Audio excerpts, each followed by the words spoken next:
Aba Amputee Self-Help Network Uganda bebembirwe Charlotte Kangume nibagira ngo buno bubwire Express Penalty Scheme ine kuba nekora aha bavugi bebiruka batari gukora terabiragiro bihanguto kireteho kucendeza za butandu okwetorora ihanga lyona twagira bedda bwe yaliwo nga tebannagipoozingamu imbulwe yali ekyakola ku kkubo dho amateeka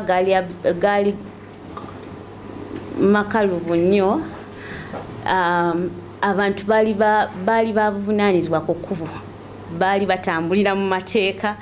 bali beeyisa bulungi ku kkubo because bali bamanyi waliwo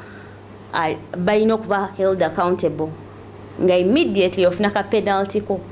so bali bagezaako okuavoidinga all that. nibagira ngo enkora egigenderire kuhezaho kuvugisa ekimama n'endiijo mizi erukorwa barakuvugira hanguto za mu kusooka kyalinga kibonerezo kubanga omuntu wali otokanga esente penalty zoyina sasula nga mpitirivu nnyo naye nga sinnajano nasose kubuuza oba ensonga bazikyusaamu era ne basuubizaamu bazikyusizaamu balina bye batereezezaamu so tezigenda kubanga luli era bali mubikwasaganya mu ngeri ennambulukufu. Ebi bigambirwa mu ruteerero rw'abanyamakuru rubira Hotel Africano mu Kampala omubagizire ngo mwaha byaretire President Museveni yayemereze enkora Express Penalty Scheme biterezibwe ngo mbwene kisigire nibende enkora ejegarukeho eki nibagira ngo nikija kutambira abana bihanga abatwiri nibagumura za butandu woba ofunye accident just no kujjanjaba obujjanjabi kiri very expensive ne wotandikira ku ambulance okukima wofunidde obubenje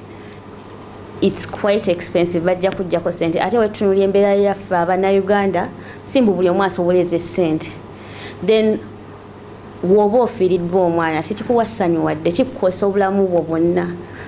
kiri very traumatic because buli ola naffe be baatomera woba otambula kaboda ne kakuyitako b'emmotoka nekuyitako speed osooka neweekangamuko you freeze in that moment because you've been traumatized. okucondoza nukoreka ngo hata abana babiri nibafeera mu za butandu zahanguto buri izooba ekintu ekirabanisima amaka mingi kandi ekintu kijaho mu bwiro bw'ebyoma ebirukwezonesa bari kuba batungereza butandu kubaha beeyi y'ahaiguru twandibadde kuba boda tesaana kutika abaana basatu honestly obote ate naffe abazadde tuli reckless okkiriza otya boda okutika abaana bo basatu at least kuba ntegeera embeera zaffe ntegeera enfuna yaffe si ennungi eri awo naye gezaako obeere naawe ng'oli responsible for your child's life. Aba bahabura n'abaziira barukoreseza boda okushabaza abaana baabo okubagurira za helmet